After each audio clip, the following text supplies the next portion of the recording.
আমরা অবশ্যই একটু ভালো আছি। আমাদের থেকে অনেক সাধারণ মানুষ আছে যাদের কর্মর অনেক সংকট, অর্থের অনেক সংকট।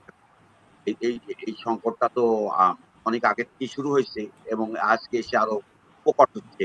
এর মধ্যে দিয়ে আসলে দেশটা গোছানোর জন্য যে ভূমিকা পালন করা দরকার ছিল রাজনৈতিক দলগুলো, সেগুলি কিন্তু আসলে করতে পারেনি রাজনৈতিক দল।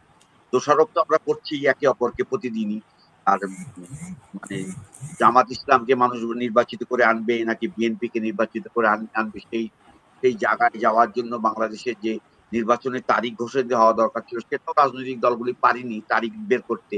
সরকার বলছে যে নির্বাচন হবে আজকে ৪ লাখ লোক ৪ লাখ নাকি ৭ লাখ ৬ লাখ এরকম আইন শৃঙ্খলা রক্ষাকারী উম আ বাহিনী দিয়ে নির্বাচনের জন্য মাঠে লোক লাগবে এবং ৮ দিন থাকবে। এরকম সংবাদ দেখছি এবং মির্জা ফখরুল বলছে যে এই অভ্যুত্থানের পর অনৈক্য তৈরি হয়েছে ব্যাপক হারে।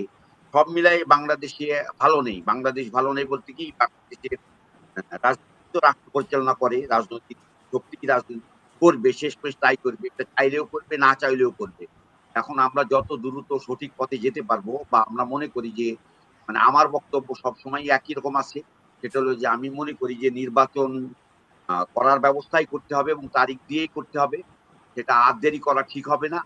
আম ও এবং রাজনৈতিক দলের উপরে আপনি যেহেতু আ আপনারা এত তাড়াহুড়া করছেন যে আমার বিচারটা কালকেই হয়ে যাবে বা কালকেই করতে হবে। আমি মনে করি যে কোন রাজনৈতিক দল যখন পাশের চেয়ারে বসবে, তখন যদি জনগণ বিচার চায়, জনগণ যদি এটা মনে করে যে বিচার হওয়া দরকার, তাহলে জনগণ সংগঠিত হয়ে এটা বিচারের জন্য দাবি দিয়ে রাখবে বা ধারাবাহিকভাবে বজায় রাখবে। কিন্তু তার মানে এই না যে স্বাভাবিক ক্রিয়া বন্ধ করে দিয়ে সেটা করতে হবে। আইন শৃঙ্খলা পরিস্থিতি একেবারেই ভঙ্গুর। সবাই অপেক্ষা করছে যে বিএনপি ক্ষমতায় আসবে বা জামাত ক্ষমতায় আসবে। যে যার পার্টি সবাই পজিশন নিয়েছে। এখন এই পজিশন থেকে আপনি বের করতে পারবেন না চাইলেই। নরমালি এখন আর স্বাভাবিক কার্যক্রম বাংলাদেশে পরিচালনা হবে না।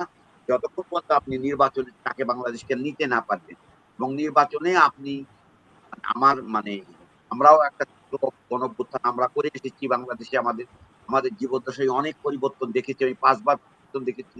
তা স্বাভাবিকভাবেই এমন অরাজকতা বাংলাদেশে এই ১ম এবং খুবই ন্যাক্কারজনকও বলা যায় যে মানুষের প্রত্যাশার বাইরে গিয়ে সংকটটা তৈরি হয়েছে।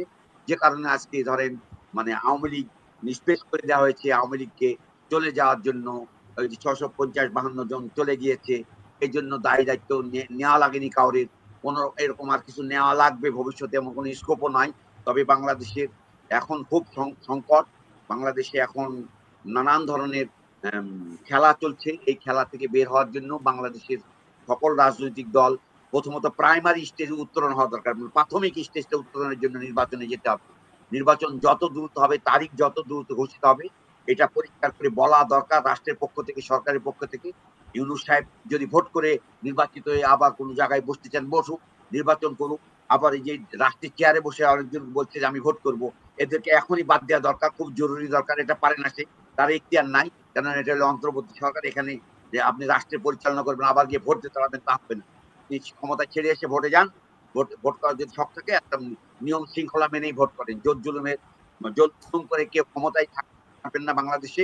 ওই পরিস্থিতি নেই। আর বাংলাদেশে আগামী দিনে আমার এনালাইসিস হলো যে বাংলাদেশে স্থির গভর্নমেন্ট থাকা অনেক টাফ হবে, অনেক কঠিন হবে, অনেক কঠিন।